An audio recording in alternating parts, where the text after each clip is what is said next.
ఈరోజు నువ్వేదో సింగయ్య కుటుంబం మీద ప్రేమ ఉన్నట్టు ఇంటికి పిలిపించుకొని మాట్లాడేవు కదా. నువ్వు నిజంగా ఒక మనిషి నీ కారు కింద పడి చనిపోతే జనరల్గా ఒక జంతువు కూడా కారు కిందో లేకపోతే వెహికల్ కిందో పడితే మనసు చివుక్కుమంటది. కానీ ఒక నీ కార్యకర్త, నిన్ను నమ్ముకున్నటువంటి వాళ్ళు, నీ పార్టీ వాళ్ళు, నువ్వు చేసినటువంటి దుర్మార్గమైనటువంటి కార్యక్రమంలో కారు కింద పడి చనిపోతే వెంటనే నువ్వు ఎందుకు స్పందించలేదు అని చెప్పేసి మేము ప్రశ్నిస్తూ ఉన్నాం.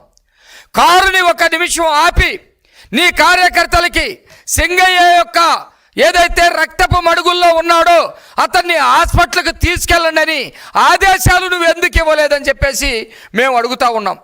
ఇంత సంఘటన జరిగిన తర్వాత నీ కార్యక్రమాన్ని కనీసం ఒక గంటైనా ఎందుకు వాయిదా వేసుకోలేదు, మానవత్వాన్ని ఎందుకు ప్రదర్శించలేదు అని చెప్పేసి మేము అడుగుతూ ఉన్నాం. ఈరోజు నువ్వు ఇర్రెగ్యులర్గా బాధ్యత లేకుండా ప్రవర్తించిన తీరుకి పోలీసులు కేసు కట్టి నిన్ను అరెస్టు చేయడానికి రంగం సిద్ధమవుతూ ఉంటే కోర్టుకి వెళ్ళి మాత్రం ఈ సంఘటనతోటి నాకు సంబంధం లేదు, ఈ కేసును క్వాష్ చేయండి అని చెప్పేసి పిటిషన్ వేసేటువంటి పరిస్థితికి దిగజారినటువంటి పరిస్థితి జగన్మోహన్ రెడ్డిది. ఈరోజు సింగయ్య భార్యతోటి ప్రెస్ మీట్ పెట్టించి, నేను ఇందాక చెప్పాను కదా, నేర రచయితలు తన పత్రిక దగ్గర తన టీవీలో ఉన్నటువంటి వాళ్ళు అతనికి రెగ్యులర్గా రాసిచ్చేటువంటి వాళ్ళ చేత రాయించారు. ఆమె మాట్లాడుతుంది, లోకేష్ గారు మనుషులను పంపించారు మా దగ్గరికి అని. లోకేష్ గారు మనుషులను పంపిస్తే తప్పేంటి?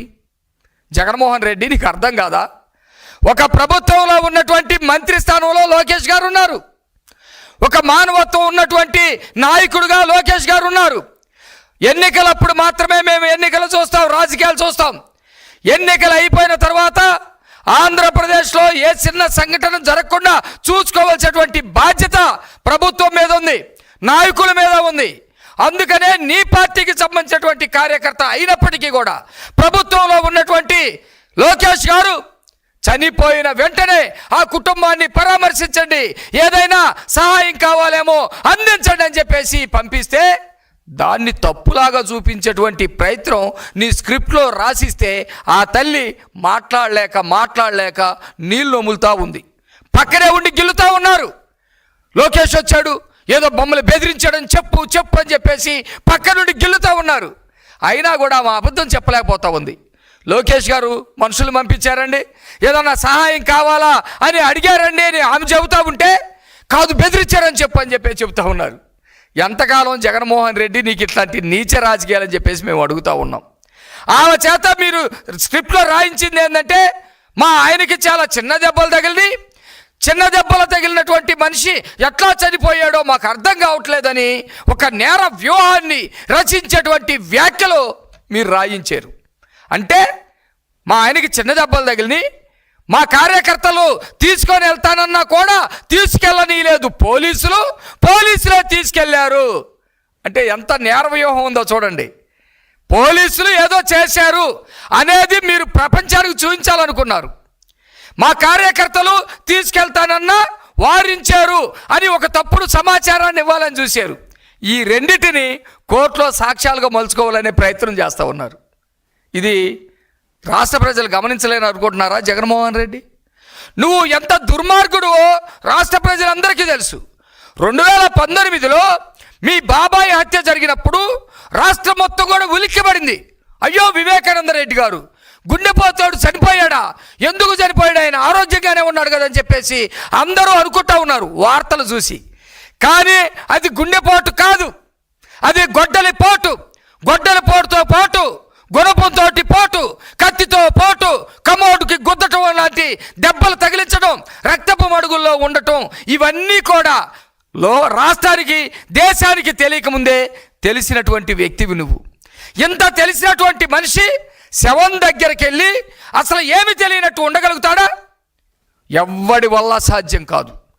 రక్తం పంచిచ్చినటువంటి తండ్రి తమ్ముడు అత్యంత దారుణ మారణ కాండకి గురైపోయి చనిపోయి రక్తపు మడుగుల్లో ఉంటే ఆ ప్రణాళికలో నువ్వు భాగస్వాముడు అయ్యుండి నీ టీవీలో ఏమీ జరగలేదు గుండెపోటని చెప్పిస్తే సునీతమ్మ గారు వచ్చి ఇది పోస్ట్ మార్టం చేయాలని చెప్పినప్పుడు మళ్ళీ ఒక్కసారిగా స్క్రీన్ మీద మొత్తం మార్చి చేసినటువంటి వ్యక్తివి నువ్వు. అదంతా కూడా తెలిసినటువంటి వ్యక్తివి. ఇంత తెలిసిన తర్వాత అనుకుందాం, ఆ రోజు రాష్ట్ర ప్రజలకు తెలియకపోవచ్చు, కానీ తర్వాత సిబిఐ చేసినటువంటి ఎంక్వైరీ ద్వారా, సిట్ చేసినటువంటి ఎంక్వైరీ ద్వారా ఒక్కొక్కరు నేరాలు మొత్తం బయటకు వచ్చినటువంటి క్రమంలో మొత్తంలో జగన్మోహన్ రెడ్డి హస్తం ఉందా అని చెప్పేసి రాష్ట్ర ప్రజలందరూ నోటు మీద చేసుకున్నటువంటి పరిస్థితి తెలిసింది.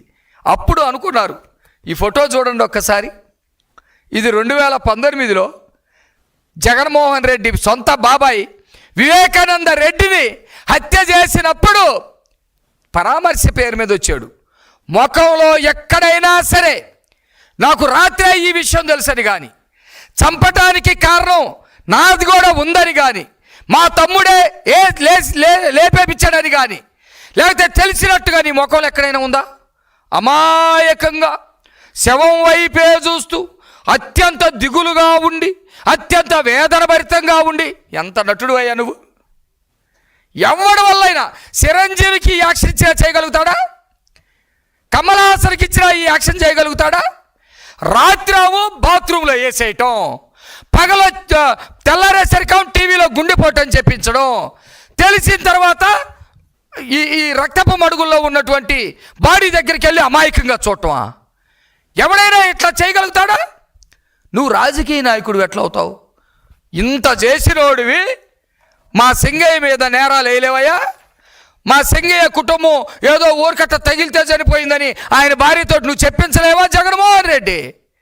ఈరోజు నువ్వు ప్రెస్ మీట్, ఆమె చేత ప్రెస్ మీట్ పెట్టించి నీ స్క్రిప్ట్ చదివించింది అదే కదా. అంతకంటే ముందే నీకు నేర వ్యూహాలు రచించడం తెలుసు కాబట్టి, అంతకంటే ముందే నీకు సంబంధించినటువంటి సోషల్ మీడియాలో ఈ ఫోటో పెట్టించావు. సింగయ్యకి యాక్సిడెంట్ జరగలేదు, అదేదో చిన్న చిన్న దెబ్బలు తగిలి ఆయన కాలు మీద కాలు వేసుకొని హాయిగా ఉన్నాడు అని. నీ కాన్వాయిలో దెబ్బలు తగిలినటువంటి ఒక వ్యక్తి ఆయన కాలు తిరగకో, లేకపోతే అటు ఇటు తిరిగేటప్పుడు కాలు మీద కాలు పడిందో, లేకపోతే ఆయన దొర్లుతూ ఉన్నాడో, వేదన చెందుతూ ఉన్నాడో, మరణంతో మృత్యుతోటి పోరాడుతూ ఉన్నాడో, ఆ బాధ ఈయనకి తెలుసు. నీ సైకో బ్యాచ్ ఏమని పెట్టింది?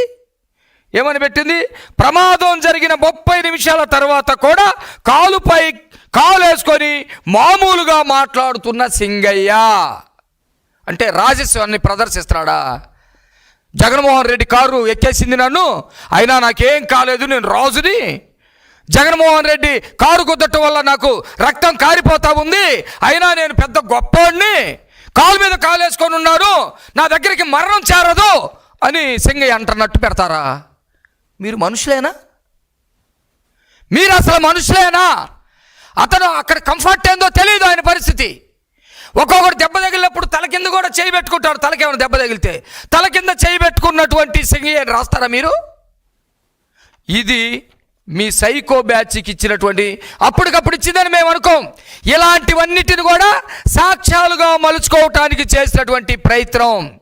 ఇదొక సాక్ష్యంగా కోర్టులో చూపించడానికి ఈరోజు ఆ తల్లి చేత, సింగయ్య భార్య చేత మాట్లాడించినటువంటి విధానం చూస్తే మా ఆయనకి చిన్న దెబ్బలే తగిలినాయి, ఎట్లా చనిపోయాడు నాకే ఆశ్చర్యంగా ఉంది అని మీరు రాసిచ్చినటువంటి స్క్రిప్టు ఆమె చదివింది. అంటే పోలీసులు మార్గమధ్యంలో ఏదో చేశారు అనే అర్థం వచ్చేటట్టు చెప్పటం కోసం. అంటే ఇది ఒక ఎవిడెన్స్. తర్వాత మా ఆయన బాగానే ఉన్నాడు అని చెప్పి ఆమె చేత చెప్పించి రేపొద్దు అది రికార్డ్ చేసి రేపొద్దున కోర్టులో కారు గుద్దితే చనిపోలేదు అని ఆమె చేత సాక్ష్యం చెప్పించడం కోసం. ఇంకొకటి మీరు కనుక చూస్తే జగన్మోహన్ రెడ్డి ఒక వారం రోజుల క్రితం ఎక్స్లో ఒక పోస్ట్ పెట్టాడు. ఏమనంటే, నేను సింగయ్య చనిపోయాడని మా వాళ్ళు చెప్పారు, నేను సత్తెనపల్లి వెళుతూ ఉన్నాను, వెళ్ళి తిరిగి వచ్చేటప్పుడు నా కారు కింద పడ్డారని, అందువల్ల అతనేదో చనిపోయాడని మా వాళ్ళు చెబితే నాకు తెలిసింది, మా వాళ్ళని పంపించాను, ఎక్స్రేష ఇవ్వమన్నాను అని అహంకారపూరితంగా నేరాలోచనతో పెట్టాడు. అంటే అర్థం ఏంటి? వెళ్ళేటప్పుడు యాక్సిడెంట్ అయింది, చనిపోయాడు. ఆయన ఎక్స్లో సత్తెనపల్లి నుంచి తిరిగి వచ్చేటప్పుడు యాక్సిడెంట్ అయ్యిందని ఎక్స్లో పెట్టాడు. ఎవిడెన్స్ అంటే తప్పుడు సాక్ష్యాలు సృష్టించటం. ఆ పద్ధతిలో మళ్ళీ కోర్టులో వీటిని పెట్టడం, వీటిని ఎవిడెన్స్గా చూపించడం తప్పించుకోవడానికి చేసేటువంటి పరిస్థితులు అని చెప్పేసి చాలా స్పష్టంగా అర్థమవుతూ ఉంది. 2 నేర వ్యూహాలకు సంబంధించినటువంటి విషయం. 3వది మానవత్వం ఉందా నీకు? ఇందాకనే నేను చెప్పినట్టు ఒక మనిషికి దెబ్బ తగిలితే మీ వాళ్ళు తీసుకెళ్ళి ఎక్కడో పడేసినటువంటి పరిస్థితి ఉంది. ముళ్ళకంపల్లో పడేస్తే పోలీసులు వాళ్ళు బాధ్యతగా తీసుకెళ్లారు. ఆ పోలీసులు కూడా అనుమానించేటట్టుగా నువ్వు ఈరోజు చేస్తా ఉన్నావంటే ఇది చాలా దారుణమైనటువంటి సంఘటన. మేము ప్రభుత్వ పరంగా చెబుతా ఉన్నాం, ఎప్పటికైనా సరే ఆ కుటుంబాన్ని ఆదుకోవటానికి ప్రభుత్వ పరంగా సిద్ధంగా ఉన్నాం. కానీ నువ్వు గతంలో కూడా రమ్యాని ఒక సైకో పొడిచినప్పుడు ఏమీ కాలేదు, వాళ్ళ మధ్య వేరే కేసులు ఉంటే వాళ్ళ పొడిచాడని చెప్పేసి నువ్వు ఆ పక్కనే ఎవరైతే మేరుగ నాగార్జున ఉన్నాడో నాగార్జున తోటి బాధితులను తీసుకొచ్చి నువ్వు ప్రెస్ మీట్ పెట్టించావు.